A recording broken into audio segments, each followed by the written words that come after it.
하나님께서 우리에게 주신 말씀은 마가복음 14장 53절에서 72절까지의 말씀입니다. 마가복음 14장 53절에서 72절까지, 우리 그 가운데 53절과 54절 말씀만 한 목소리로 함께 읽겠습니다. 시작. 그들이 예수를 끌고 대제사장에게로 가니 대제사장들과 장로들과 서기관들이 다 모이더라. 아멘, 아멘. 오늘은 고난주가 네 번째 새벽입니다. 오늘 말씀의 제목은 주여 나를 떠나소서 나는 죄인이로소이다 라는 제목으로 말씀 전하도록 하겠습니다. 주여 나를 떠나소서 나는 죄인이로소이다. 오늘 본문을 다 읽지는 않았지만 오늘 내용을 보면 두 종류의 신문이 등장을 합니다. 하나는 대제사장의 관저 위층에서 있었던 예수님에 대한 공식적인 신문에 대한 이야기이고, 또 하나는 대제사장의 관저 아랫뜰에 있었던 베드로에 대한 비공식적인 신문에 대한 이야기입니다. 이 두 사건은 같은 시간에 일어난 사건이고 같은 장소에서 일어난 사건입니다. 하나는 위층에서, 또 하나는 아래층 뜰에서. 같은 시간 같은 장소에서 일어난 두 개의 사건이지만 명확한 대조를 보여줍니다. 산헤드린 공회 앞에서 대제사장이라는 가장 강력한 거대한 압력에 맞서서 우리 주님, 우리를 구원하기 위해서 증거하십니다. 그런데 마당에서는 나이 어린 여종이라는 가장 미약한 압력에도 굴복해버리고 자기 자신을 구원하기 위하여 예수님을 부인해버리는 베드로의 모습이 등장하지요. 명백한 대조가 보여집니다. 군병들이 예수님을 체포한 다음에 끌고 간 곳은 대제사장 안나스의 집이었습니다. 이 자리에 대제사장들과 장로들과 서기관들이 다 모였다는 것은 유대인들의 최고 의결기관인 산헤드린 공의회가 소집되었다는 것을 의미합니다. 그런데 지금 이 자리는 명백한 불법이지요. 산헤드린 공의회는 성전 경내가 아닌 다른 장소에서 열리게 되면 그것은 불법이 됩니다. 예수님을 신문한 이 장소는 성전 경내가 아니라 대제사장의 집이었기 때문에 이날 밤 소집된 산헤드린 공의회는 효력이 전혀 없는 불법이었다는 것입니다. 병행 본문인 요한복음 18장 13절 말씀은 이렇게 말합니다. 먼저 안나스에게로 끌고 가니 안나스는 그의 대제사장인 가야바의 장인이라. 이 말씀을 보면 그 당시의 대제사장은 가야바였는데 안나스는 그의 장인이라고 말하고 있습니다. 그런데 왜 군인이 대제사장이었던 가야바의 집으로 끌고 가지 않고 그의 장인이었던 안나스의 집으로 예수님을 끌고 갔을까?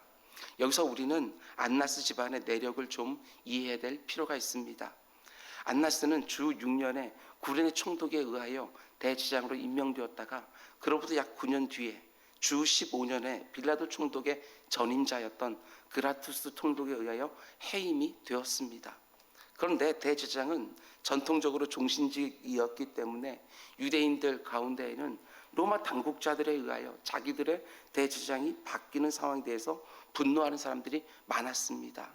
그리고 로마 권력에 대한 저항으로 안나스가 그 직위에서 해임되었음에도 불구하고 대제사장이라고 계속해서 불렀던 것입니다.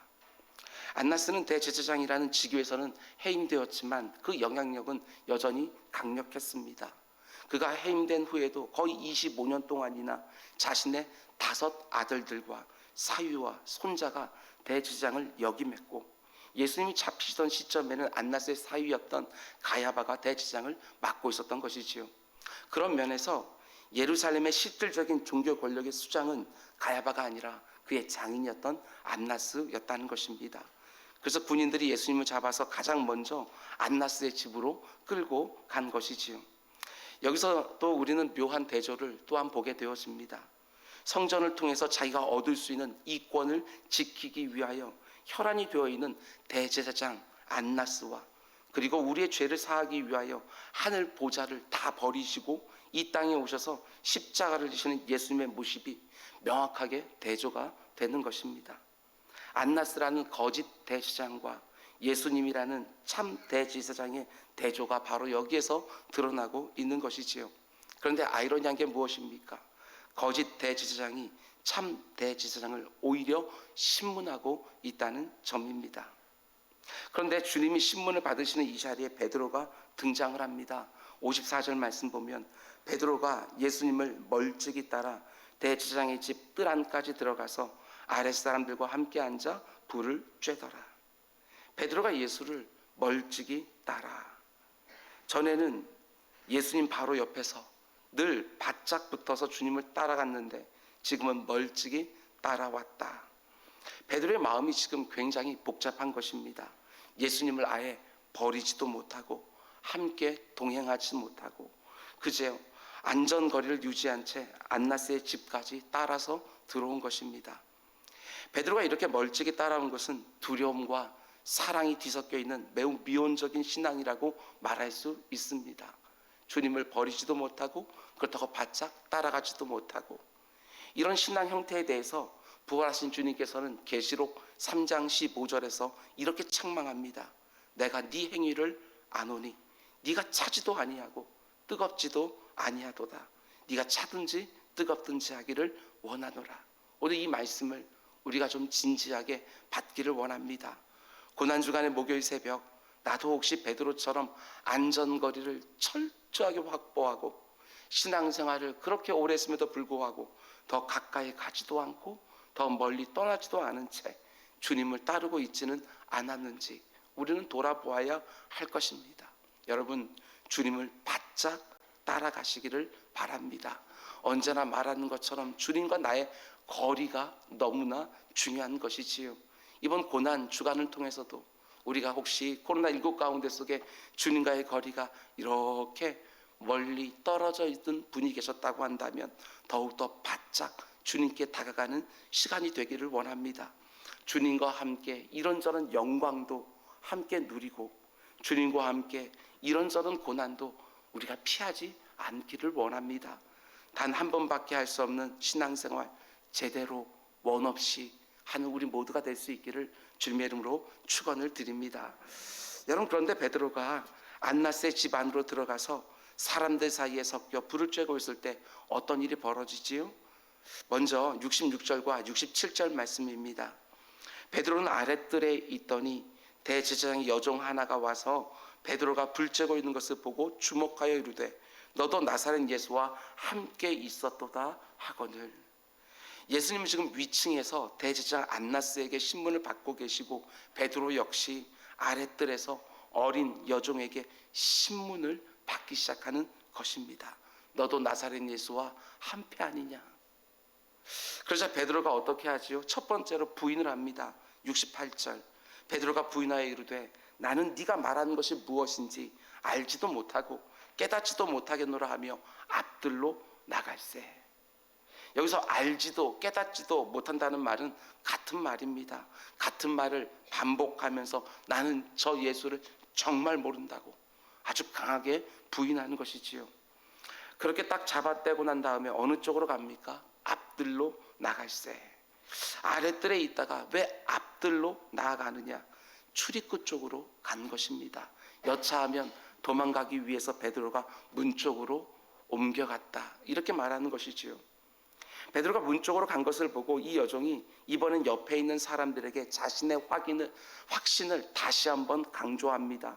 69절 여종이 그를 보고 곁에 서 있는 자들에게 다시 이르되 이 사람은 그 도당이라 하되. 베드로가 주님의 제자라고 재차 주장을 한 것입니다. 그래서 베드로가 두 번째로 또 부인합니다. 70절 또 부인하더라. 그래서 이번에는 곁에 있는 사람들이 또 추궁을 하기 시작합니다. 계속해서 70절 조금 후에 곁에 서 있는 사람들이 다시 베드로에게 말하되 너도 갈릴리 사람이니 참으로 그 도당이라. 갈릴리 사람, 사투리가 베드로가 하는 말 가운데 속에 느껴졌던 것 같습니다. 그래서 베드로가 세 번째로 부인하는데 아주 강력하게 부인을 합니다. 74절 그가 저주하며 맹세하여 이르되 나는 그 사람을 알지 못하노라.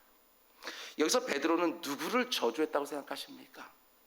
본문만 봐서는 목적어가 나타나지를 않습니다. 그래서 학자들의 의견이 갈라지기도 합니다.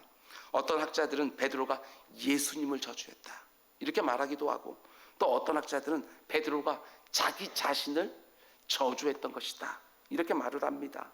둘 다 해석이 가능하지만 이번에 설교를 준비하면서 베드로가 자기 자신을 저주한 것은 아닐까 이런 생각을 해보게 되었습니다.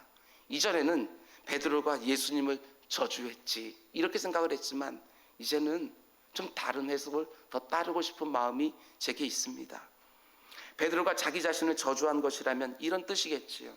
내 말이 참말이라고, 내가 지금 거짓말하고 있으면 내가 하나님의 저주를 받아 마땅하다고, 이런 뜻이 되는 것입니다. 또 하나, 예수님이 베드로가 자신을 부인할 거라고 말씀하셨지 자신을 저주할 거라고 말하지 않으셨기 때문에 그렇습니다. 여기서 저주의 대상은 예수님이라기보다는 베드로 자신일 것이다. 충분히 이렇게 이해할 수 있을 것 같습니다. 아니, 저는 그렇게 이해하고 싶습니다. 젊었을 때에는 베드로가 예수님을 저주했을 거라고 제가 그렇게 함부로 쉽게 말을 했지만 이제는 그렇게 생각하고 싶지가 않습니다. 신앙생활을 그래도 좀 더 하면 할수록 얼마든지 베드로의 모습이 내 모습이 될 수 있을 것 같다는 그 두려움 때문에 베드로가 예수님을 저주했다고 그렇게 말하고 싶지가 않습니다. 그래도 베드로가 예수님을 저주한 것이 아니라 자기 자신을 저주하면서 예수님을 모른다고 그렇게 연약한 마음에 말했겠지, 이렇게 생각하고 싶습니다. 로마 제국이 그리스도인들을 잡아서 처형할 때 예수님을 저주해보라고 시켰다고 합니다. 그것으로 그리스도인지 아닌지를 구분했던 것이지요. 신앙의 자유가 있는 시대에 우리가 살고 있기 때문에 오늘날 우리에게 이런 일은 없겠지만 코로나19를 지나가면서 이와 비슷한 일들은 우리도 약간은 경험을 했습니다. 교회별 확진자들이 속출하고 일부 목회자들의 지침을 따르지 않는 것이 사회적으로 공분을 살 때 당신 예수 믿냐고, 당신 교회 다니냐고, 당신 이번 주에 교회 갔다 왔냐고 이렇게 묻는 앞에서 난처했던 경우들도 솔직히 있지 않았습니까? 성도님들이 제게 말씀해 주셨습니다. 여느 때처럼 회사 동료들과 함께 식사를 할 때 기도하고 밥 먹는 것조차도 마음 가운데 어려움이 있었다고 이렇게 말합니다. 저 역시 마찬가지입니다. 전면 비대면 예배로 주일날 이곳에서 7명, 8명 이렇게 예배 드릴 때에도 밖에 문을 꺼놓고 그리고 나서 예배를 마치고 문을 열고 밖으로 나아갈 때 이웃들과 눈이 마주치면 그때마다 마음 가운데 속에 심히 어려운 마음이 있었던 것도 사실입니다. 그런데 왜 베드로가 자신이 그렇게 사랑하는 주님을 3번이나 모른다고 부인했을 것 같습니까? 예, 당연합니다. 자기도 체포될지도 모르고 자기도 죽을 수 있다는 두려움이 분명히 있었을 것입니다. 그런데 많은 목회자들은 그 이유를 가리켜서 무엇보다도 베드로가 주님의 말씀에 따라 기도하지 못하고 실패했기 때문이 아닐까 이렇게 말들을 합니다. 예수님이 겟세마네 동산에서 3번이나 깨서 기도하라고 분명히 말씀하셨는데, 그래야 시험에 들지 않는다고 분명히 말씀하셨는데 베드로가 기도에 실패했습니다. 만일 베드로가 주님과 함께 땀방울이 핏방울처럼 느껴질 정도로 간절히 기도했다면, 힘쓰고 애써 더욱 간절히 기도했다면 그 상황 속에서 두려운 마음은 분명히 있었겠지만 주님을 시인할 수 있는 담대함과 힘이 주어졌을 텐데 그가 기도에 실패했다는 것입니다. 여러분 잘 보셔야 됩니다. 베드로의 부인이 남 이야기가 결코 아닙니다. 우리 성도들에게 필요한 것은 단지 굳은 결심이 아니지요. 간절한 기도가 필요할 뿐입니다. 나의 약함을 늘 고백하며 하나님 앞에 나아가 힘을 달라고, 담대함을 달라고 기도하지 않고서 배겨낼 방법이 없습니다. 자신의 의지와 용기를 믿는 게 아니라 내 의지와 용기가 실제로 드러나게 하는 하나님의 은혜를 늘 구해야 되는 것이지요. 마가복음 14장 29절 말씀 보면 베드로는 이렇게 호언장담을 했습니다. 베드로가 여짜오되 다 버릴지라도 나는 그리하지 않겠나이다.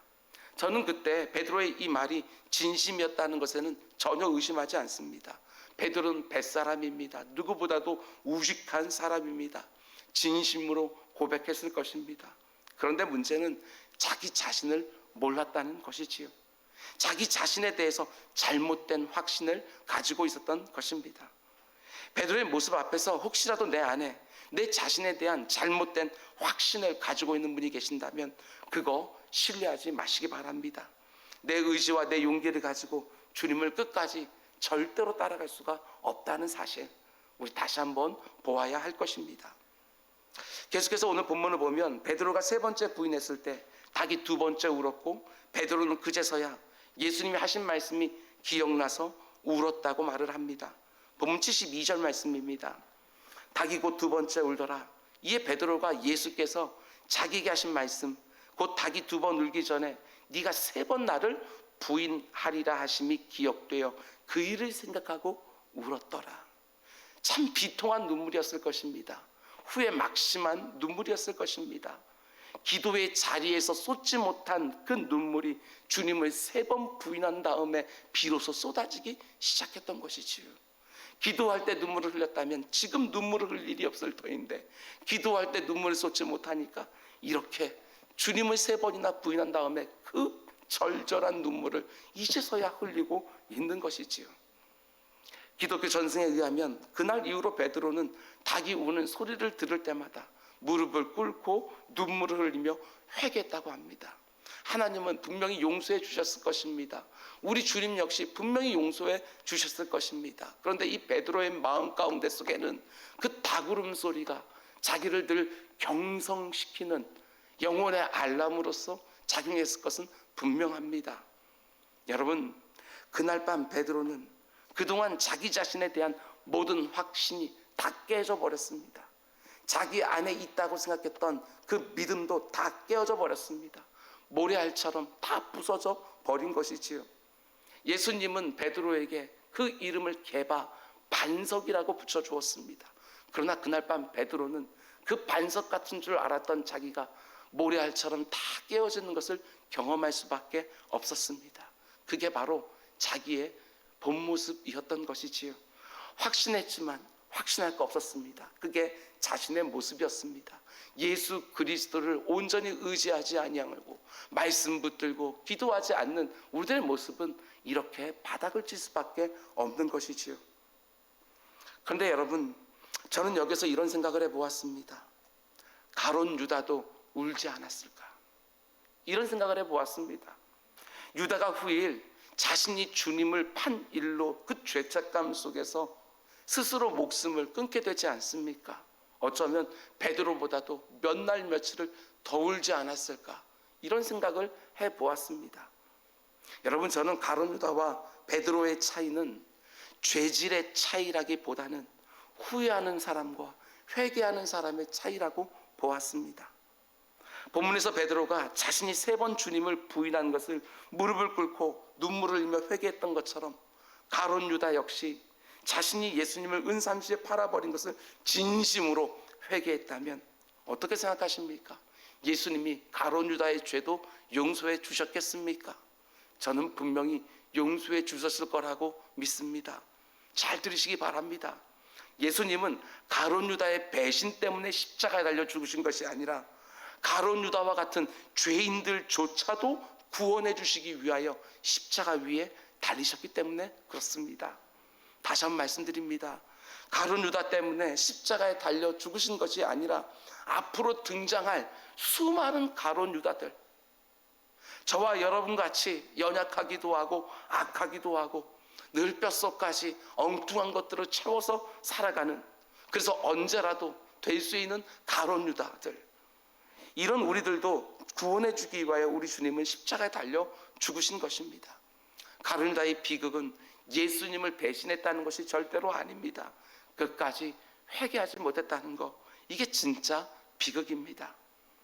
구세군의 창시자인 윌리엄 부스는 이렇게 말합니다. 회개할 때는 생사가 달려있는 것처럼 회개해라. 회개할 때는 생사가 달려있는 것처럼 회개해라. 가룟 유다는 목숨을 끊을 만큼 후회할 것이 아니라 목숨을 끊는 것 같이 회개했어야 되는 것입니다. 그러면 예수님은 가룟 유다마저도 분명히 용서해 주셨을 것입니다.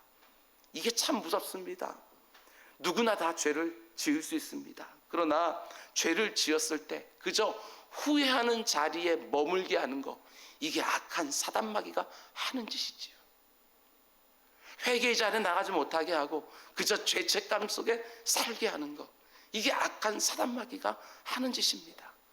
회개하면 그 어떤 붉은 죄를 진다 할지라도 양털처럼 희게 해준다고 분명히 약속해 주었음에도 불구하고 그 말씀을 붙들고 회개의 자리에 나아가 처절한 회개를 드리지 못하게 하고 그저 후회하며 살게 하는 것, 이게 악한 사단의 모습이라는 것입니다. 회개가 아니라 그냥 후회하게 하는 것. 여러분, 진실한 회개와 그리고 죄사함의 은총에 대해서 정말 진지하게 좀 깊이 묵상해 보신 적이 있습니까? 진실한 회개와 죄사함의 은총. 사도 바울은 디모데전서 1장 15절에서 이렇게 고백합니다. 우리가 잘 아는 내가 바로 죄인 중에 괴순이라, 이 고백을 하거든요. 그런데 내가 바로 죄인 중에 괴순이라 라고 하는 이 저절한 회개가 어떻게 나올 수 있느냐? 다른 것이 아닙니다. 사도 바울은 죄사함의 은총이 무엇인지를 너무나도 알기 때문에 스스로 그렇게 처절하게 회개를 늘 할 수 있었던 것이지요. 미쁘다 모든 사람들이 받을 만한 이 말이요, 그리스도 예수께서 죄인을 구원하시려고 세상에 임하셨다 하였도다. 죄인 중에 내가 괴순이라. 죄인 중에 괴수와 같은 나를 구원하시기 위하여 예수님께서 이 땅에 오셨다고, 십자가에 죽으셨다고. 여러분, 이 말이 내게도 미쁘다 모든 사람이 받을 만한 이 말이요, 이런 감탄과 감격으로 고백되고 있습니까? 많은 성도들이 기독교 역사 가운데 속에 사도 바울의 이 고백, 디모데전서 1장 15절 말씀 앞에서 감탄했고 감격했습니다. 1520년 회심하고 영국의 최초의 순교자가 되었던 토마스 빌리는 죽기 전에 이런 말을 남겼습니다. 나는 신약 성경을 처음 읽을 때에 디모데전서 1장 15절에 나오는 사도 바울의 이 고백을 보게 되었습니다. 오, 내 영혼에 가장 달콤하고 위로를 주는 그 말이요, 미쁘다 모든 사람들이 받을 만한 그 말이요, 그리스도 예수께서 죄인을 구원하시려고 세상에 임하셨다 하셨도다. 내가 죄인 중에 괴순이라. 사도 바울의 이 한 문장은 그때까지 죄책감으로 상처 입고 거의 절망에 빠져있던 나의 마음을 기쁨으로 들뜨게 했습니다. 나는 즉시로 하나님의 위로를 느꼈고 내 마음에 평화를 누렸습니다. 자신을 죄인 중에 괴수라고 고백하며 늘 회개의 자리에서 죄사함의 은총을 누리는 죄인들의 감격, 그걸 좀 경험하고 있습니까? 철로 역정을 쓴 존 버녀의 자서전 책 제목이 Grace Abounding, 넘치는 은혜. 누구에게요? To the chief of sinners, 죄인들의 괴수에게 임한 넘치는 하나님의 은혜. 이게 바로 존 버녀이 썼던 책 제목, 자서전의 제목이었습니다. 사도 바울의 디모데전서 1장 15절의 고백에 영감을 받아서 자신의 자서전 책 제목을 정한 것이지요. 우리에게도 이런 감탄과 감격이 있기를 원합니다. 아, 미쁘다 이 말이요, 얼마나 아름다운 말인가. 예수 그리스도께서 죄인들을 위하여 이 땅에 오셨느니라. 죄인들을 사하기 위하여 십자가에서 죽으셨느니라. 여러분, 예수 그리스도의 십자가 죽음을 묵상하는 고난주간을 지나면서도 내가 얼마나 못된 죄인인지를 제대로 고백하지 못한다면 그 십자가와 내가 무슨 상관이 있겠습니까? 베드로가 물고기를 잡다가 예수님을 처음 만났을 때 뭐라고 고백했지요? 예수님을 처음 만나는 그 순간, 주여 나를 떠나소서 나는 죄인이로소이다. 근데 저는 베드로가 주님을 3번 부인하고 닭 울음소리를 들었을 때도 동일한 고백을 하지 않았을까? 주여 나를 떠나소서 나는 죄인으로서이다. 주여 나를 떠나소서 나는 주님을 3번이나 부인한 죄인으로서이다. 혹시 지금까지 신앙생활하면서 늘 같은 죄를 반복하는 내 모습을 보면서 내 스스로도 너무나도 한심하고 너무나도 역겨워서 정말 진실로 주여 나를 떠나소서, 주여 나를 떠나소서, 지난번에도 회개했지만 또 동일한 죄를 지었나이다, 나는 구제불능이나이다, 주여 나를 떠나소서, 이렇게 고백하면서 처절하게 회개 기도를 들어본 적이 혹 있으십니까? 내가 지은 죄의 참담함과 그 수치심 때문에 내 마음이 갈갈이 찢겨져서 통곡하며 주여 나를 떠나소서, 이런 절절한 회개를 하나님 앞에 드려본 적이 있었냐는 것입니다. 임마누엘이 얼마나 큰 복인지, 하나님이 나와 함께 하신다. 그런데 내 모습을 생각할 때마다 너무나도 추하고 너무나도 역겨운 냄새가 나서 이 안에 주님이 계신다는 것이 도무지 감당이 되지 않아서 주여 나를 떠나소서, 나는 죄인으로소이다. 정말 이것이 처절한 진실한 회개가 아닐까, 이런 생각을 해보았습니다. 코로나19가 언제까지 갈지는 모르겠지만 이 시간 동안 저와 여러분이 환골탈태, 전혀 딴 사람이 되었으면 좋겠다, 이런 생각을 해보게 되어집니다. 주님 앞에서 못된 것들을 끊어내고 잘못된 것들을 바로잡고 어그러진 것들을 다시 펴는 기간이 되면 얼마나 좋을까. 욥기에서 고백하는 것처럼 정말 우리들이 풍요와 같은 그런 고난 가운데 지나가면서 정금같이 되어지는 시간들이 되면 얼마나 좋을까.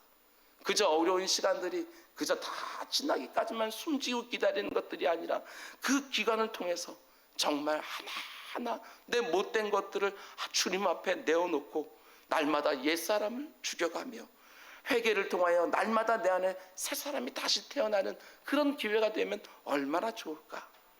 모든 것들이 기초부터 다시 세워지는 기간, 내 육신과 정신과 영혼이 망쳐지는 기간이 아니라 다시 새로워지는 하나님 주신 특별한 기회로 만들어가는 우리 모두가 될 수 있기를 주님의 이름으로 축원을 드립니다. 기도하겠습니다.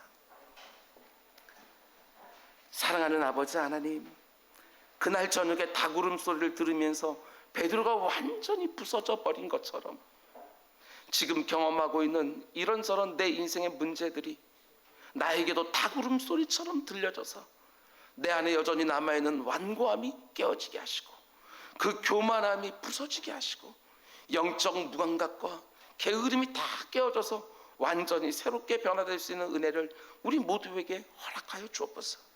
주여, 나는 죄인이로소이다. 나를 떠나소서 고백했던 베드로처럼, 주여, 나는 죄인 중에 괴순이라 고백했던 사도 바울처럼 우리 역시 내 안에 여전히 남아있는 못된 것들을 붙들고 통회하고 자복하며 하나님의 죄사함과 위로와 평안을 누리게 하여 주옵소서. 모래같은 우리의 믿음이 이제는 반석으로 되어가는 것을 보기를 원합니다.